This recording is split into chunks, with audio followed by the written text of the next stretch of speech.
Nous l'avons dit à l'ambassadeur. Nous avons dit mieux à l'ambassadeur quand ils se sont engagés dans des négociations en septembre, octobre, avec Salah, Mahmoud Salah, oui, qui a été pris le 22 février par les forces armées libyennes. Libyennes, c'est ça. Les Chinois étaient partis le voir pour lui proposer 10 millions suite à l'attaque exécutée par Moussa Kounami le 21 juin dans la zone de Tasker. Oui. Donc, ils sont partis le voir pour lui dire « Nous vous proposons 10 millions de dollars pour que vous ne vous attaquiez plus à nos infrastructures. » Ces 10 millions de dollars devaient transiter à Paris par l'intermédiaire d'une dame qui est docteur Mena, je ne la connais pas. D'accord. Elle se connaît, peut-être les Nigériens aussi la reconnaissent ou la reconnaîtront. Docteur Mena qui va servir de point focal en liaison avec les Nigériens qui sont en fuite et réfugiés entretenus par l'État du Nigeria. Mahmoud Salah fera le mouvement.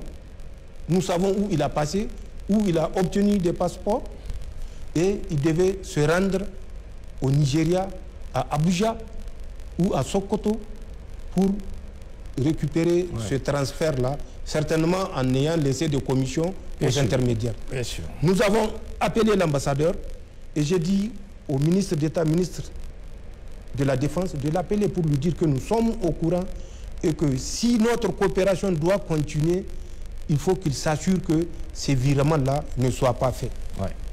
Ils l'ont suspendu, mais c'est suspendu, je l'ai dit, suspendu. Ouais. Et je dirai pourquoi. Le 1er mars,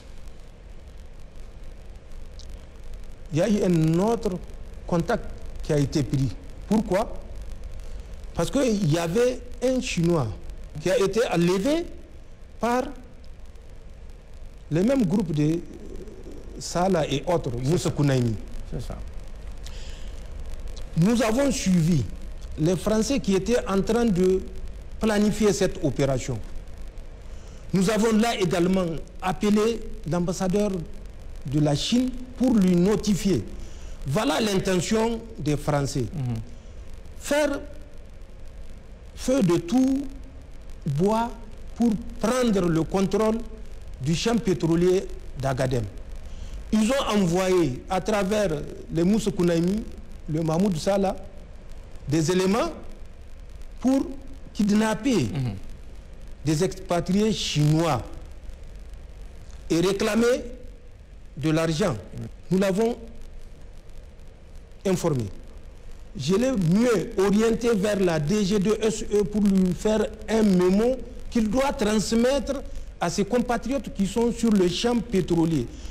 Qu'aucun Chinois ne bouge sans escorte. Qu'aucun Chinois ne bouge sans escorte. Il a pris note, on lui a remis le mémo, il est parti. Moins d'une semaine après, on apprend un Chinois s'est levé avec un véhicule, 2 gardes, pour sortir en mission. Et pire, l'itinéraire qu'il a suivi, personne n'est au courant de cet itinéraire-là. Pour faire simple, la route qu'il a suivie, personne n'est au courant de cette route-là. Il s'appelle Zhao Wendong. Ils sont partis en cours de route, comme par magie, ils ont été interceptés. Nos 2 gardes qui l'accompagnaient ont été abattus. Abattus, carrément. Lui, il a été enlevé. Pour vous dire, le 1er mars, ils se sont déplacés, les Chinois, pour aller à l'intérieur d'un pays voisin, négocier avec ces mêmes bandits qui ont enlevé le Chinois pour leur proposer 15 millions de dollars et 150 véhicules 4x4 de type Toyota. Quand nous avions appris ça, là également, nous avons convoqué l'ambassadeur pour lui dire cette façon de faire n'est pas de nature à reconforter l'État nigérien à avoir confiance.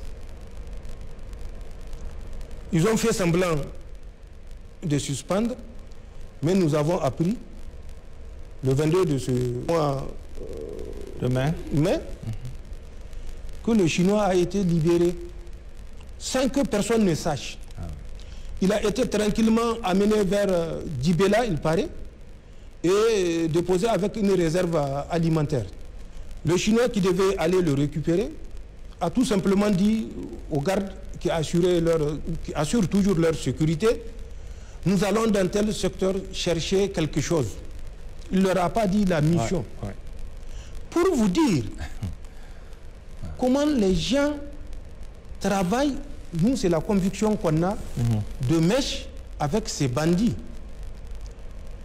Imaginez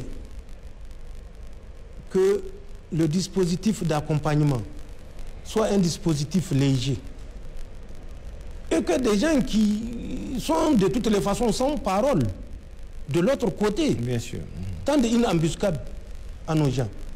C'est encore d'autres expatriés enlevés qu'on va déplorer. Et on va indexer le Niger, les FDS nigériennes d'incapacité.